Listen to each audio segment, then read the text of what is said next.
दोस्तों, mineral water का नाम सुनते ही जुबान पर एक ही ब्रांड्स का नाम सामने आता है और वो है बिसलेरी। यूँ तो इस कंपनी की नींव इटली में पड़ी थी, लेकिन इसका कनेक्शन भारत से भी जुड़ा है। बिसलेरी की स्थापना इटली के साइनार फेलिस बिसलेरी ने की। 60 के दशक में इस ब्रांड की भारत में एंट्री हो चुकी थी, लेकिन इसका दिलचस्प इतिहास लिखा जाना बाकी था। यह वो दौर था जब भारत अनाज की कमी से जूझ रहा था और देश के बड़े समूहों में शामिल पार्ले ग्रुप में बंटवारा हो चुका था। ग्रुप से जुड़े चारों भाइयों में से एक थे जयंतीलाल चौहान। बंटवारे के बाद उनके हिस्से में पार्ले ग्रुप का सॉफ्ट ड्रिंक का कारोबार आया।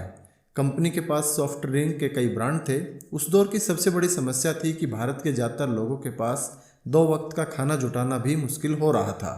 ऐसे में कंपनी को चलाना और भी बड़ी चुनौती बन गया था। तो जयंतीलाल के 3 बेटे थे, रमेश, मधुकर और प्रकाश।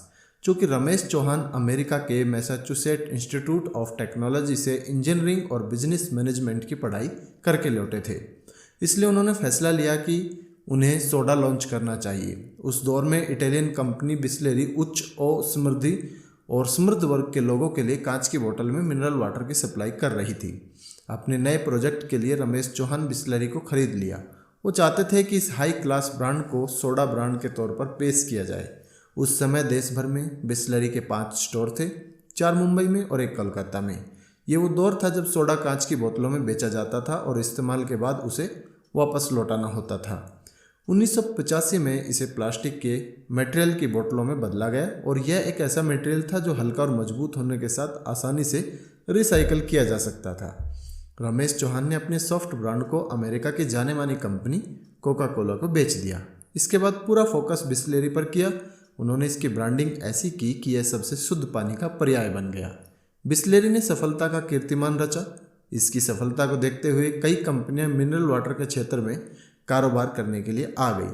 साल 2000 की शुरुआत में ही पेप्सी, कोका कोला और नेस्ले समेत कई कंपनियों के बीच मिनरल वाटर ब्रांड विकसित करने की होड़ मच गई। नतीजा, मार्केट में बेली, एक्वाफिना और किनले समेत कई ब्रांड की एंट्री हुई। इन सब के बीच डैनोन, एवियन, नेस्ले, पेरियर और सान पेलाग्रिनो समेत मिनरल वाटर के कई प्रीमियम ब्रांड भी लॉन्च हुए, लेकिन उन्हें बिसलेरी जैसी सफलता नहीं मिल पाई। कंपनी ने अपने इस ब्रांड को बुलंदियों तक पहुंचाने के लिए कभी भी हाथ नहीं रोका। दूसरे ब्रांड को मिल रही चुनौती से सबक लेते हुए बिसलेरी ने कई अलग अलग पैकिंग में मिनरल वाटर पेश किया। खासकर युवाओं को इससे जोड़ने के लिए फन एलिमेंट को भी प्रमोशन का हिस्सा बनाया।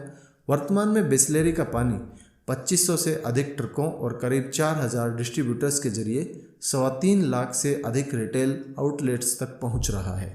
तो दोस्तों, ये थी बिसलेरी की कहानी। उम्मीद करता हूँ ये वीडियो आपको पसंद आई होगी। दोस्तों, वीडियो पसंद आई तो मेरे यूट्यूब चैनल को सब्सक्राइब करना बिल्कुल ना भूलिएगा। मिलते हैं एक दूसरे वीडियो में, तब तक के लिए धन्यवाद।